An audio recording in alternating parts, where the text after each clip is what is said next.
বন্ধুরা, আজকের ভিডিওটি একটি খুবই দুঃখজনক রান্নার ভিডিও। বন্ধুরা, আমি কি বলবো বন্ধুরা, এই দেখেন আমার কোলে যে হাঁসটি। বন্ধুরা, এই হাঁসটি আমি কিন্তু কিনে নিয়ে এসেছি, কিন্তু মাত্র 2 থেকে 3 দিন আমার বাসায় ছিল এই হাঁসটি। দেখেন হাঁসটি মানে আমাদের পোষ মেনে গেছে একবারে, কিন্তু কোনো উপায় নাই। নিরুপায় হয়ে হাঁসটি আমাদের কাটতে বাধ্য হয়েছি, কারণ এই ঢাকা শহরে এই ঘরের মধ্যে হাঁস পালা কোনোভাবেই সম্ভব নয়। তাই বাধ্য হয়ে এই হাঁসটি আমাদের কেটে রান্না করা লাগছে, কিন্তু হাঁসটির জন্য খুবই কষ্ট লাগে। বন্ধুরা দেখেন, হাঁসটিকে আমি কোলে নিয়েছি, দেখেন আমার ছেলে এক পাশে আর হাঁস এক পাশে। মানে এত বাধ্য হয়ে গেছিলো এই কয়েকদিনের মধ্যে। এই যে দেখেন রাজা আর রানী, আমরা এই রাজাটাকে আজকে রান্না করব। দেখেন ঘরের বারান্দায় রেখেছি, কিন্তু কিভাবে বলেন রাখা যায়? এই যে দেখেন আমরা রাজাকে কেটে ফেলেছি, কিন্তু কাটার ভিডিওটা আমি দিলাম না। এই যে কেটে আমরা প্রস্তুত করছি। আমরা রাজার সব চামড়া মানে লোম উঠিয়ে ফেলছি। এই যে এখন রাজাকে কাটতেছি, দেখেন আমি সম্পূর্ণ ভিডিও দেইনি কাটার, অল্প একটু। এই দেখেন রাজার মাংস। কিন্তু বন্ধুরা মানে কি বলবো, খুবই কষ্ট লাগে হাঁসটা লাগিয়া, কিন্তু কিছুই করার নাই। বাধ্য হয়ে আমরা কাটলাম। দেখেন আমরা এখন মশলা বাটাবাটি করতেছি। সব মশলা আমাদের রেডি হয়ে গেছে। আমরা একবারে কড়াইতে রাজার রাজার তো অনেক মাংস হয়েছে বন্ধুরা, কিন্তু আমরা অল্প একটু মাংস রান্না করতেছি আজকে। দেখেন আমরা সব ধরনের মশলা দিচ্ছি, আদা বাটা, রসুন বাটা, পেঁয়াজ বাটা, তারপরে জিরা বাটা, গরম মশলা বাটা, শুকনো মরিচ বাটা, হলুদ, লবণ। এখন আমরা সয়াবিন তেলটা দিয়ে দিচ্ছি। সয়াবিন তেল দিয়ে মাংসটাকে আমরা সুন্দর মতো, এখন তেজপাতা, দারচিনি আর তেজপাতা দিয়ে দিলাম, অর্থাৎ আমাদের টোটালি সব মশলা দেওয়া হয়ে গেছে।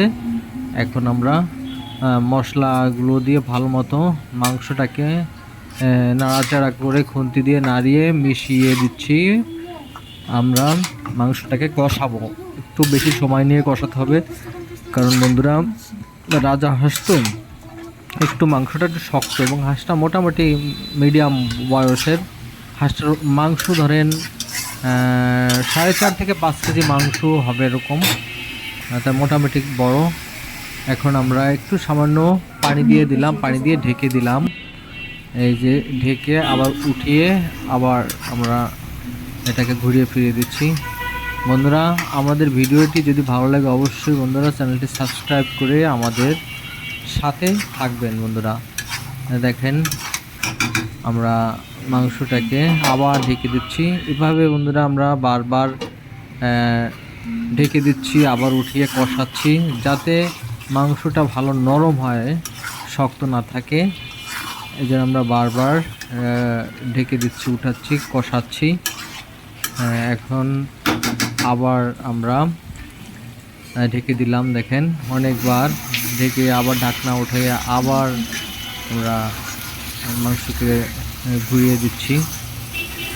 এখন বন্ধুরা আমরা গরম পানি, ঝোলের জন্য গরম পানি প্রস্তুত করে রেখেছিলাম, সেই পানি আমরা দিয়ে দিচ্ছি।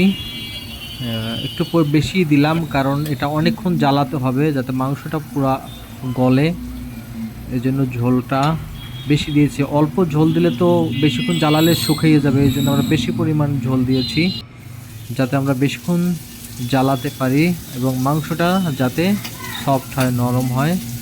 বেশিক্ষণ জ্বালালে মাংসটা গলে যাবে, তাই আমরা ঝোল বেশি দিয়েছি। বন্ধুরা, আমাদের ভিডিওগুলো আপনাদের পরিচিত জনের কাছে শেয়ার করে দিবেন। দেখেন বন্ধুরা, আমরা এখন আলু দিয়েছি। আমরা অল্প কয়েকটা 2-3টা আলু আমরা দিয়েছি। দেখেন মাংসর কালারটা কত সুন্দর হয়েছে। আমাদের এই হাঁসটায় কিন্তু অনেক তেলও হয়েছে, সে তেল দেখা যাচ্ছে, তেল গলে। এই আমরা ঢেকে দিয়েছিলাম, আবার উঠাচ্ছি। দেখেন আমাদের ঝোল কিন্তু অনেক কমে গেছে। দেখেন বন্ধু, অর্ধেকেরও বেশি কমে গেছে, অল্প ঝোল আছে, আর মাংস গলে গেছে, কারণ অনেকক্ষণ আমরা প্রায় 30 থেকে 40 মিনিট জ্বালিয়েছি মাংসটা একবারে কড়া হিটে। দেখেন একবারে মাংসটা কত সুন্দর কালার দেখাচ্ছে, এখন গলে গেছে। বন্ধুরা, আমি ভিডিওটি করতেছি, কিন্তু আমার কথা বলতেও খুব খারাপ লাগছে হাঁসটার জন্য। কিন্তু বন্ধুরা নিরুপায় হয়ে এই হাঁসটি আমি কাটছি। আমার ছেলে মেয়ে দুজনে কাটতে দিবে না, কিন্তু কি করব বলেন, এত বড় একটা হাঁস কিভাবে রাখবো এই ঘরের মধ্যে? কি সম্ভব? ওকে তো ভালো সারা জায়গায় না রাখলেও তো শুকিয়ে যাবে আস্তে আস্তে, খাবার না দিতে পারলে। কিন্তু নিরুপায় হয়ে ওকে কাটা লাগছে। হয়তো বা গ্রামে থাকলে ওকে কাটতাম না, ওকে এভাবে রেখে দিতাম, পালতাম। ওর অনেক ভিডিও আছে বন্ধুরা, যদি আপনারা হাঁসটার ভিডিওগুলো দেখতে চান আমি অবশ্যই দেখাবো।